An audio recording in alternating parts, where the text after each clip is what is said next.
आम पाई यह अति सौभाग्यर कथा जे एही वर्ष सावित्री अमावास्या सावित्री व्रत जून मास 6 तारिख गुरुवार संगठित होउची। एही व्रत दिन लक्ष्मीनारायण को ध्यान करा जाय पूजा अर्चना करा जाय थाए। तो गुरुवार पड़ुछि माने यह अति सौभाग्य कथा व उत्तम कथा अटे। तेणु एही दिन समस्त लक्ष्मीनारायण को ध्यान करी व्रत निश्चित पालन करिवे।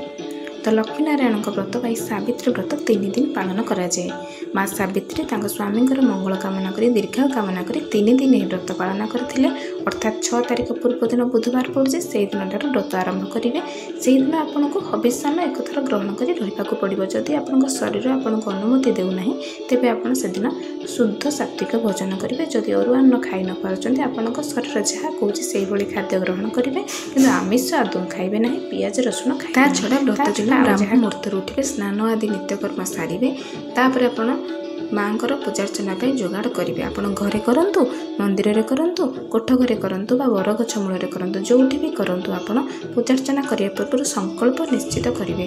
संकल्प कर व्रत निश्चित आरंभ करेंगे जे मुझे ध्यानपूर्वक मो स्वामी मंगल कामना करी मो परिवार मंगल कामना करी यही व्रत करने को माँ मत आशीर्वाद प्रदान करूँ।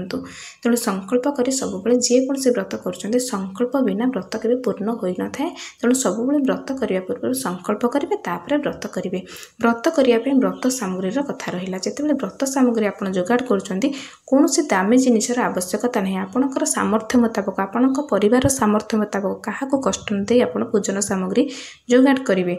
शाढ़ीर कथा तो कौन शास्त्र वर्णना करा जाए नहीं। जदि निजर खुशी मुताबक आम शाढ़ी पूजा करुचे पूजन आम जोगाड़ करुचे तेज निज परिवार संबल अनुसार करेंगे। पितार घर बार आनी ओषा व्रत केबे भी करा जाए ना। सावित्री महापुराण में यह स्पष्ट भाव में उल्लेख करा करने अपराध बोली धरा जाए। तेणु सब निजर अर्जित धन में आम यही पूजा पूजन सामग्री जोगाड़ करवा। माँ सावित्री जंगल में रोते सी तो दामी फलमूल आनी पार नुले से आखपाखे जहाँ मिलूला जंगल में जहाँ मिलूला ताकू नहीं श्रद्धापूर्वक माँ पूजा अर्चना करुले। आम व्रत करने पूर्व 16 श्रृंगार होगा पूरा पूरी निजक नवविवाहित पर सजबाज करवा जहाँ आम पाखे अच्छे ताकू ही नहीं तापाई कौन किणवार आवश्यकता नहीं। जहाँ अच्छे आम पाखे ताकू नहीं पूरा 16 श्रृंगार सजबाज होगा।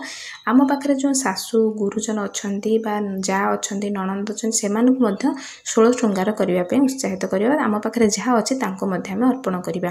तापर आम 16 श्रृंगार हो माँ पूजा अर्चना करवा। माँ को सजबाज से करवा। आम पूजा अर्चना करवा।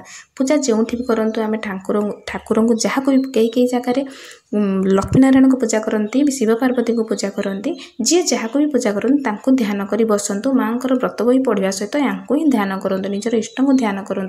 ता सहित मन रखिए आप गायत्री मंत्र निरंतर जप पूजा स्थान में बरडालटे निश्चित रखिए। जदि बरगछ मूल करना बरडालटे निश्चित रखिए नचेत घर पाखे मंदिर पाखे जेकोसी जगह बरगछ अच्छे ता मूलक जाए जल अर्घ्य समर्पण कर प्रणाम कर निश्चित फेरबे।